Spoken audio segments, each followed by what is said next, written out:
त्या ठिकाणी आपल्या धर्मावर कसे काय अत्याचार चालले, कशा काही घटना या महाराष्ट्रामध्ये भारत देशामध्ये घडत आहेत, धर्मावर कशा प्रकारे या महाराष्ट्रामध्ये एवढे गोरक्षक असून सकट गो हत्या होतीये.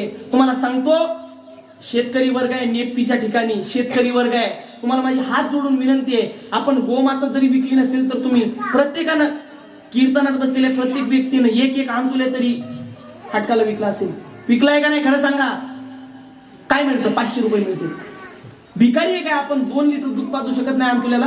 हा, ज्या गाईच्या जीवावर तुम्ही दररोज 500 ते 600 रुपये कमवता, त्याच गाईच्या बछड्याला किती 60-65 रुपयाचं दूध तुम्ही पाजू शकत नाही?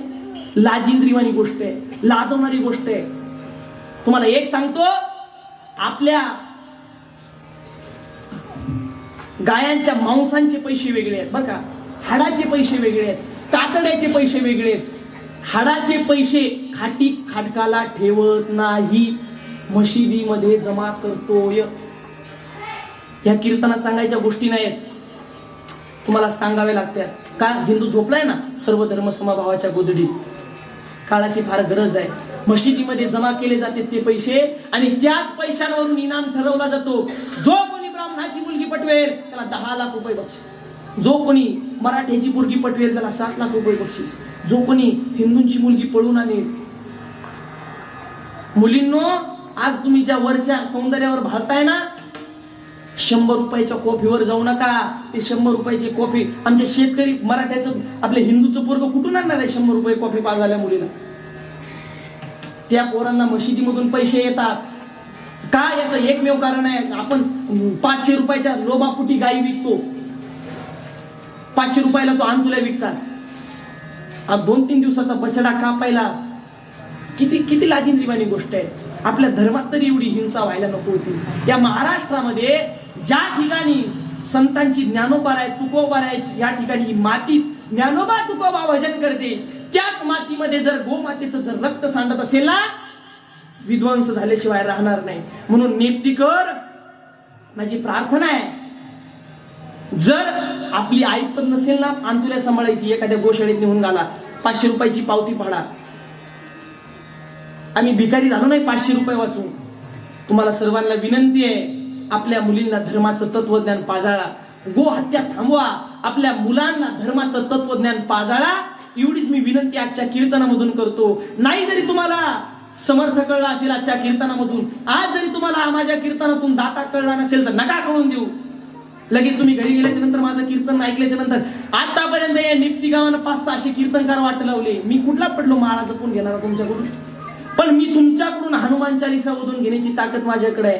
का? महाराष्ट्रामधल्या प्रत्येक कीर्तनकाराची जबाबदारी आहे शेवट 5 ते 10 मिनिटं धर्मावर प्रबोधन करणं. धर्मनिष्ठ घडवण्याची फक्त एवढं स्टेज आहे. लोक बोलत असतात, व्यासपीठ अनेक असतात, पण त्या व्यासपीठावर बंधू बदलत असतात. कोणी म्हणतं माझ्या मतदार बंधूंनो, कोणी म्हणतं माझ्या शेतकरी बंधूंनो, कोणतरी म्हणतं माझ्या मराठा बांधवांनो. हीच गादी सांगू शकतो माझ्या हिंदू बांधवांनो, आणि हीच गादी धर्मनिष्ठ पिढी घडू शकते. त्यामुळं प्रत्येक कीर्तनकाराला, महाराष्ट्रातल्या प्रत्येक कीर्तनकाराला माझे हात जोडून पायावर विनंती आहे. मी जरी कोणाला वाढदिवसाच्या कीर्तनकाराला शुभेच्छा द्यायचं म्हणलं ना, तर त्याला सांगतो, तुमच्या कीर्तनातले शेवटचे 10 मिनिट धर्माला द्या. काळाची गरज आहे. पाकिट, मठ, गाडी याच्यावर तुमचा फोकस नसू द्या. जरा धर्मावर कीर्तनकारानं फोकस केला पाहिजे. आणि कीर्तनकारानं नाही, प्रत्येक हिंदूनं, जन्माला आलेल्या प्रत्येक हिंदूनं आपली जबाबदारी ठेवा. आपल्या पोराला गंध लावायचं शिकवा, आपल्या पोराला हाणून मारून हनुमान चालीसेला पाठवा. गुढी लागली ना, ते पोरग पळत पळत हनुमान चालीसेला जाईल. आपल्या गावात हनुमान चालीसा सुरू आहे, दर शनिवारी हनुमान चालीसेला पोरांना लावा. मुसलमानाचं पोरग नाही लाजत टोपी घालायला, असतं काय? हा,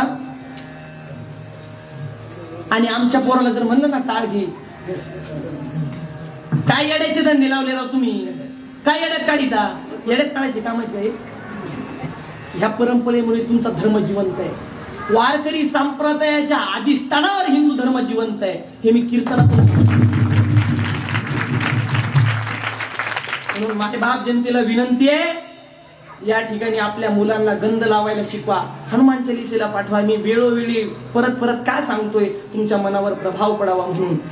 एक वेळेस जर तुम्ही धर्माचं तत्वज्ञान पाजळलं नाही, तुमच्या मुलांमध्ये जर धर्मनिष्ठता नसेल, तर एक दिवस तुमची मुलगी यशस्वी शिंदे व्हायला वेळ लागणार नाही.